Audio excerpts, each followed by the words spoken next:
Depois de 2 anos sem falar comigo, minha mãe finalmente mandou uma mensagem. Todos nós te perdoamos. Volta pra casa. Peguei um avião. Levei presentes que custaram uns $400 e ainda paguei as dívidas deles, mais $200. Quando cheguei, teve abraço, choro e até champanhe. Aí vi o notebook dela aberto. Lá estava uma mensagem. Assinatura confirmada. Vende antes que ele perceba. Eu li aquilo, fiquei calmo e falei baixinho. Entendido. No dia seguinte, cancelei o acesso de todo mundo, tranquei a casa e sumi. Depois disso, 53 chamadas perdidas. Meu pai ficou parado, sem reação. Minha irmã ficou desesperada. Até o cachorro passou a manhã toda latindo. 2 anos sem nenhuma notícia, nenhum feliz aniversário, nenhum feliz Natal, nenhuma mensagem de grupo. Nada. Só aquela mensagem dela na semana passada. Todos nós te perdoamos. Volta pra casa. Não se envergonha dessa vez, tá? Fica quieto e deixa a gente falar. Quando cheguei no aeroporto, meu pai me olhou e só disse: não, bem-vindo de volta. Não, sentimos sua falta. Só isso, do jeito frio de sempre. Minha mãe, do lado dele, apertou a bolsa e forçou um sorrisinho. Só queremos paz dessa vez, querido, sem falar do passado. Eles agora chamavam isso de túmulos antigos. Eu fui mesmo assim, comprei passagem, reservei hotel e levei presentes, roupas, perfumes, tudo caro. Sabia que iam fingir surpresa. E ainda paguei os $200 de impostos que eles esqueceram de contar até a última hora. A casa estava toda enfeitada, parecendo filme e balões, velas, champanhe. Minha irmã me abraçou forte e falou algo sobre recomeço. Meu pai até fez um brinde. Por 1 hora, parecia que a paz era real.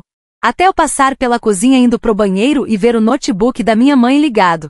O e-mail dela estava aberto. Ela nunca aprendeu a bloquear a tela.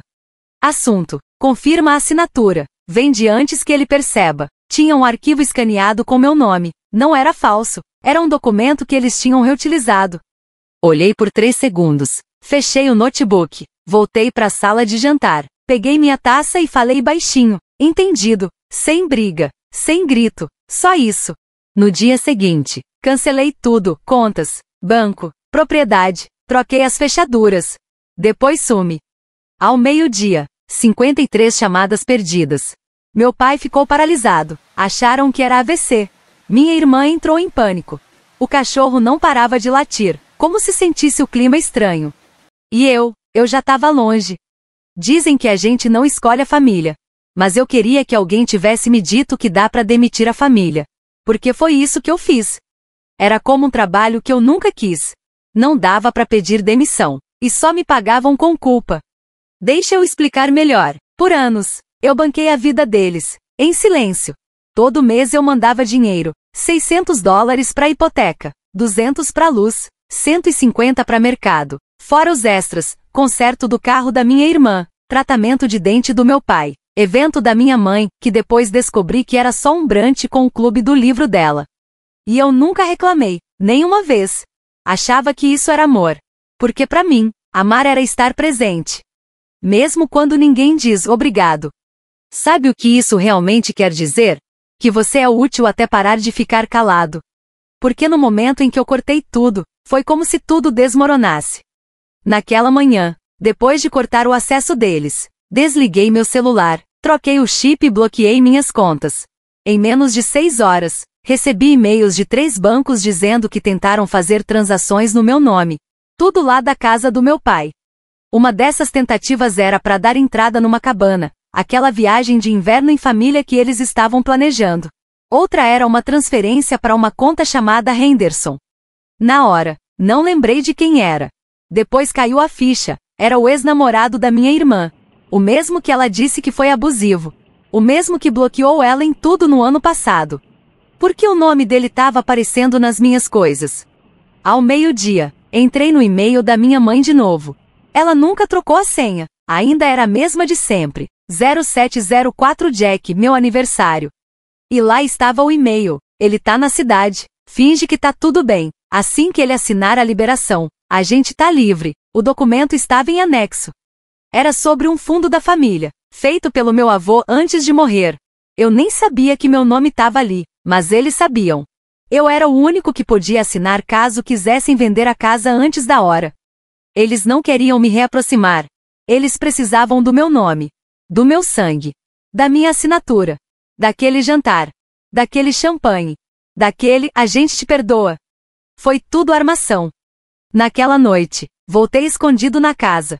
Tava vazia. Provavelmente estavam tentando entender por que o banco online não funcionava mais. Fui até o escritório, o único lugar que meu pai sempre mantinha trancado. Uma vez ele disse: "Tem coisa de imposto lá". Sabe o que eu encontrei? Uma gaveta cheia de pendrives. Vários, todos com etiquetas e datas. Peguei 5. Conectei no notebook num hotel perto do aeroporto naquela mesma noite. Quer saber o que tinha neles? Gravações. Não de aniversário, Natal ou coisa boa. Mas de mim, arrumando a internet. Trocando a bateria do laptop da minha mãe. Atualizando o roteador. Meu pai me filmava escondido. Não para lembrar de mim, mas como prova. Como se ele quisesse montar um caso. Um arquivo se chamava Jack autoriza reparo. Outro, chama _Jack, com áudios recortados, manipulados. Tinha um que parecia minha voz dizendo: "Sim, pode usar minhas informações", mas o jeito que eu falava ali não era real. Era frio, falso. Eles estavam montando uma história falsa, um caminho com provas inventadas, para parecer que eu tinha aceitado tudo que eles queriam fazer. E aí eu encontrei uma pasta no Google Drive, com o nome Estratégia de Saída, Janeiro. Lá dentro tinha uma assinatura minha escaneada, fotos do meu passaporte, um modelo de procuração em PDF, e um bilhete da minha irmã para minha mãe: "Ele é tão fácil, é só chorar, ele sempre desiste". Foi nesse momento que eu entendi: aquilo não era família. Aquilo não era amor. Era só manipulação disfarçada. Mas o que mais me destruiu não foram os arquivos. Foi o que eu vi quando olhei o laptop dela pela última vez. Uma aba do Messenger aberta. Meu nome lá. E o grupo de conversa da família. Mas eu não estava mais no grupo. Eles me tiraram. Fiquei rolando as mensagens, uma por uma. Eles estavam tirando sarro, fazendo planos, rindo de mim. Meu pai escreveu: "Ele ainda acha que é um mártir. KKK. Espera só ele descobrir que já assinou". Minha irmã: "Será que eu conto pra ele que o AP agora tá no meu nome?". Minha mãe: "Vamos manter ele calmo até janeiro. Se ele fugir, a gente perde tudo". Tudo que eles falaram de mim parecia um obituário, como se eu já tivesse morrido, mas eu estava vivo. Então eu tomei uma decisão. Não ia discutir, não ia implorar. Eu ia sumir da vida deles antes que eles conseguissem vender o último pedaço de mim. E ia deixar para eles o que mereciam: silêncio. Mas antes disso, deixei uma última mensagem no grupo da família. Eles não sabiam que eu ainda tinha acesso por um iPad antigo. Escrevi só 2 palavras: "Boa tentativa". Depois disso, fiz logout. Eles esperavam que eu abaixasse a cabeça. Mas eu cheguei com provas. O convite veio todo educado. Só um jantar. Só nós. Sem briga. Vamos resolver tudo. Eu disse que sim. Mas antes de ir, fiz 2 ligações. Primeiro, para minha advogada, Marissa. Ela não aparece muito, mas quando fala, corta até concreto. Ela não precisou ir. Só me mandou o que eu precisava: uma pastinha marrom cheia de documentos, com tudo explicadinho e em letras grandes. Depois, liguei pro Zack, o ex da minha irmã. Aquele quietão que eles tentaram sugar até ele sumir. Mas olha só, Zack também tinha provas guardadas. Cheguei no jantar 15 minutos mais cedo. Eles já estavam lá, posando de família feliz. Minha mãe de colar de pérolas. Meu pai com o relógio na mão, querendo mostrar que ainda tinha tempo. Minha irmã, com suéter fofo e maquiagem leve, com aquela cara de "estamos curados". A mesa parecia cena de filme de Natal. Tudo arrumado demais, tudo muito ensaiado. Champanhe? Minha mãe ofereceu, já servindo. Sentei, mas não toquei na taça. Eles começaram a falar devagar, lembrando do passado, dizendo que foi tudo um mal-entendido, que o estresse atrapalhou. Meu pai até disse: "Foi só uma fase difícil". Foi aí que eu peguei a pasta marrom e coloquei bem no meio da mesa. 3 rostos. 3 sorrisos que congelaram na hora. Eu disse: "Isso aqui é tudo que vocês assinaram com o meu nome. Cada documento que vocês mexeram, cada mentira que vocês mandaram por e-mail fingindo ser eu". Abri a pasta. Primeira página, um e-mail impresso. Assunto: confirmar assinatura. Vender antes que ele descubra. Data e hora salvas no e-mail da minha mãe. Ela piscou, mas não disse nada. Depois, uma transcrição de áudio. Minha voz, editada. Sim, use minhas informações. Embaixo, um laudo de perito dizendo que o áudio era falsificado. Não serve como prova legal, pode ser usado num processo por fraude. Meu pai esticou a mão para pegar a folha. Dei um tapa na mão dele. Peguei o pendrive. Querem ouvir a versão completa? Perguntei. Ninguém respondeu. Levantei, fui até a sala, conectei o pendrive na TV e apertei o play. Primeiro, silêncio. Depois, a voz da minha mãe gravada sem ela saber. O microfone escondido que o Zack tinha instalado quando ainda morava lá. Ela dizia: finge que tá tudo bem, ele vai assinar logo. Minha irmã riu, ele acha que a gente não percebeu, nem sabe que o AP já tá no meu nome. Então meu pai falou: se a gente fizer isso, esse garoto vai voltar a ser pobre e amargurado. Desliguei a TV. Eles ficaram parados, parecendo estátuas de igreja. Foi aí que bateram na porta. Zack entrou, com uma mochila e um cabo USB. Não cumprimentou ninguém. Só acenou para mim, ligou o cabo na TV e disse: deixa eu mostrar o que mais vocês esconderam. Ele abriu o compartilhamento de tela, extratos bancários, números de conta, uma gravação com meu pai explicando como transferir dinheiro sem levantar suspeita. No meio do vídeo, Zack pausou. Querem continuar? Perguntou. Ninguém disse nada. Então ele soltou a bomba. Ontem eu mandei tudo isso para a Receita Federal, pro banco e pro advogado do Jack, caso algo aconteça com ele. Minha irmã começou a chorar. Minha mãe correu para a cozinha. Meu pai levantou com os punhos fechados. Eu me sentei de novo e peguei a última folha da minha pasta. Era o documento de rescisão de contrato. Assinado, carimbado, reconhecido em cartório. Deixei em cima da mesa. Falei: vocês não têm mais meu nome. Não têm mais minha permissão. E a partir de amanhã, não vão ter mais essa casa. Minha mãe voltou da cozinha, assustada. Você não faria isso? Ela perguntou, chorando. Eu não respondi. Peguei o celular, liguei pro advogado e falei 3 palavras. Está na hora. Pode seguir. Todos ficaram me olhando em silêncio. Me levantei, olhei ao redor da casa que um dia eu chamei de lar, e dei para eles a última coisa que eu ainda podia dar. As minhas costas. Eles achavam que eu ia voltar. Mesmo depois de tudo, as assinaturas falsas, os documentos alterados, os áudios falsos, achavam que eu ia voltar como sempre, calado, destruído, grato. Mas dessa vez, eu não me despedi. Não bati a porta, não gritei. Só deixei a pasta em cima da mesa e fui embora. Saí andando pela noite. Passei pelas luzes do jardim, compradas com o meu dinheiro. Passei pelo carro na garagem ainda no meu nome. Peguei o carro e fui até a periferia da cidade. Estacionei na frente de uma loja da UPS. Dentro da minha mochila tinham 3 pastas. Documentos legais, mudança de identidade, transferências bancárias. 30 minutos depois, meu nome foi tirado de todas as contas. Meus e-mails redirecionados. Meus documentos arquivados de novo. Meu nome ainda era meu, mas agora não pertencia a mais ninguém. Eles construíram um império contando com uma coisa, que eu nunca fosse embora. Então, eu fui. Me mudei para Asheville. Não contei para ninguém. Nem pro pessoal do trabalho. Nem pros poucos amigos que ainda restavam. Nem mesmo pro dono da casa que aluguei. Assinei um contrato de aluguel simples. De uma cabana pequena numa estrada particular. Cheia de árvores. Sem vizinhos. Sem perguntas. Na primeira noite, dormi 13 horas seguidas. Sem barulho. Sem portas batendo. Sem grupo de família apitando no bolso. Só silêncio. Na manhã seguinte, comprei uma coisa boba, uma cafeteira chique. Toda de metal brilhante. Fazia café com um botão só. Coloquei no balcão vazio. Fiz um expresso com um grão que nem sei falar o nome. Ficou amargo. E perfeito. Nada de champanhe. Nem de traição. Só café e paz. No terceiro dia, começaram as mensagens. Números bloqueados. Gente desconhecida. Oi, é a mamãe. Podemos conversar? Seu pai tá perguntando de você. Por favor, não castigue a gente por um erro.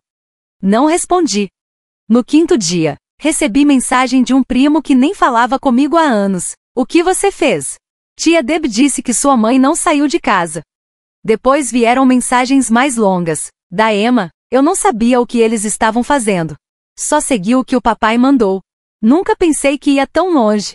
Desculpa, juro. Fala alguma coisa, por favor. Eu li tudo. Depois apaguei tudo. Eles não estavam arrependidos. Eles estavam com medo de perder a fonte.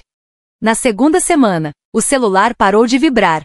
Foi aí que o pânico de verdade começou. Meu pai até tentou ligar pro meu antigo chefe. Mas eu já tinha pedido demissão. Minha mãe tentou falar com meu ex. Ela bloqueou minha mãe.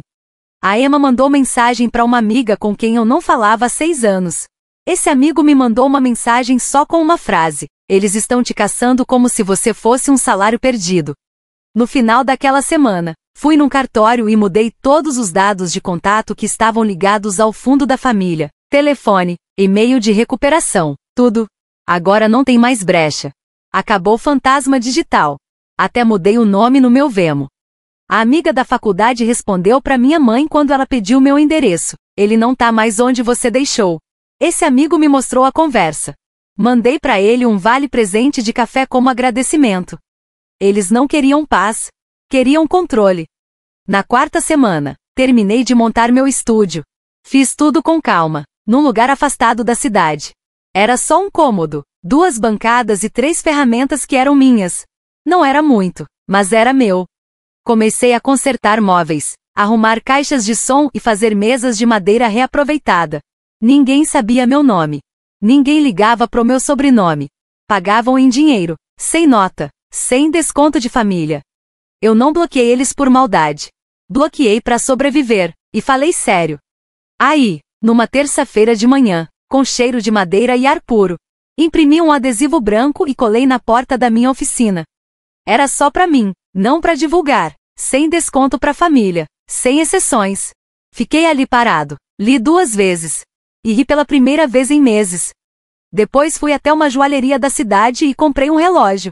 Pulseira de couro, mostrador simples, sem marca famosa. Custou mais do que eu queria gastar, mas menos do que a culpa que eu carregava por anos. Quando coloquei no braço, não pensei nos aniversários esquecidos, nem nas viagens que fizeram sem mim, nem no brinde com champanhe que deram quando me traíram por escrito. Só olhei as horas. Dessa vez, o presente era meu, e ninguém mais bebeu champanhe. A paz não chegou como fogos de artifício. Chegou como uma neblina. Lenta, silenciosa, completa. Daquele tipo de silêncio que te abraça e diz, você tá seguro agora. No começo, parecia errado. Depois de uma vida cheia de gritos e manipulação disfarçada de tradição, de culpa disfarçada de amor, o silêncio parecia estranho. Eu fiquei esperando alguém bater na porta. Ou o celular tocar, ou alguém dizer, chega, volta pra casa e se comporta. Mas ninguém apareceu. Não porque desistiram, mas porque estavam se reorganizando. Eu sentia isso. Mesmo assim, nada me atingia. Porque agora, eu tinha construído algo mais forte do que a distância entre nós. A cabana em Asheville não era só um esconderijo. Era uma declaração. Cada prego que bati na parede. Cada gaveta que construí com minhas próprias mãos. Dizia, agora eu existo do meu jeito. Acordava antes do sol nascer. Fazia meu café no silêncio. Sem passos. Sem choro em outro cômodo. Sem pedidos carregados de culpa. Só o calor, o respiro e a paz. Antes, eu achava que silêncio era solidão. Agora, o silêncio era verdade. Eles mandavam no meu tempo. Agora, até minhas manhãs são minhas. Mas eles não pararam de tentar. Gente assim não desiste. Só muda de estratégia. No começo, mandavam mensagens fofas. Saudade de você. Seu quarto continua igual. Ainda dá tempo de voltar. Depois começou a pressão. Sua mãe não para de chorar. Você tá punindo a gente por um mal-entendido. Você acha mesmo que isso é saudável? E por fim, ameaças disfarçadas de tristeza. Se algo acontecer com seu pai, você vai se importar? Família é sangue. Não importa o que você acredita, você mudou. E sim, eu mudei. Esse era o ponto. Eu não respondi nenhuma mensagem. Fiquei só olhando ele se contorcendo. Tentando fingir que era arrependimento. Mas nunca foi sobre cura. Era só sobre ter acesso de novo. Porque, no fundo, eles não estavam tristes por mim. Eles estavam tristes por terem perdido o controle. Eu não bloqueei por maldade. Bloqueei para sobreviver. Comecei devagar na cidade. Fazia alguns concertos em móveis usados. Depois, o boca a boca fez o resto. As pessoas começaram a me procurar. Gostavam do meu trabalho, da minha pontualidade, do meu jeito calado. Ninguém perguntava do meu passado. Só perguntavam: qual tinta você recomenda para madeira? Dá para entregar essa peça até semana que vem? E eu gostava disso. Não precisava ser o filho de alguém, decepção de alguém, ou fonte de dinheiro de alguém. Eu era só o cara que fazia coisas quebradas voltarem a funcionar. No fim das contas, isso também se aplicava a mim. 2 meses atrás, minha oficina ganhou a primeira placa. Letras pretas simples, em Cleanwood, sem desconto para família, sem exceções. Não postei, não expliquei. Mas toda vez que eu passava por aquela placa, eu me sentia mais firme, como se minha coluna estivesse voltando ao lugar. Alguns clientes viam e sorriam. Outros perguntavam: é brincadeira? Não é, eu dizia. E isso bastava. Nessa época, fui até o banco. O atendente sorriu e perguntou: quer atualizar seus dados? Eu disse que sim. Ela abriu meu cadastro e perguntou: quer trocar sua frase de segurança? Eu fiz que sim com a cabeça. Nova frase. Sem pensar muito. Não responda. Não para eles. Ela sorriu, como se fosse só uma frase qualquer. Mas não era. Era minha história de sobrevivência. 5 palavras. No meu aniversário, tirei o dia de folga. Fui até perto das montanhas. Com uma garrafa térmica de café e uma fatia de torta de um lugarzinho que ninguém da minha vida antiga conhece. A vista não era nada de filme. Sem penhascos, sem pôr do sol de novela.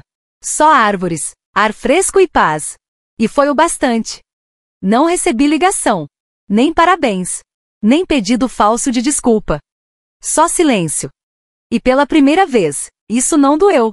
Eu estava curado. O melhor presente esse ano foi não ter compromisso. Às vezes as pessoas perguntam por que eu não falo com minha família. Eu não conto tudo. Só digo: a gente cresceu para lados diferentes. Se insistem, eu sorrio e falo: parei de pagar para manter a ilusão. Geralmente isso encerra o assunto. Mas às vezes, alguém balança a cabeça devagar, como quem entende. E eu sei que entende. Antes, eles mandavam na minha lealdade, na minha agenda, na minha culpa, no meu silêncio. Agora, nem o meu número eles têm. E nunca mais vão ter.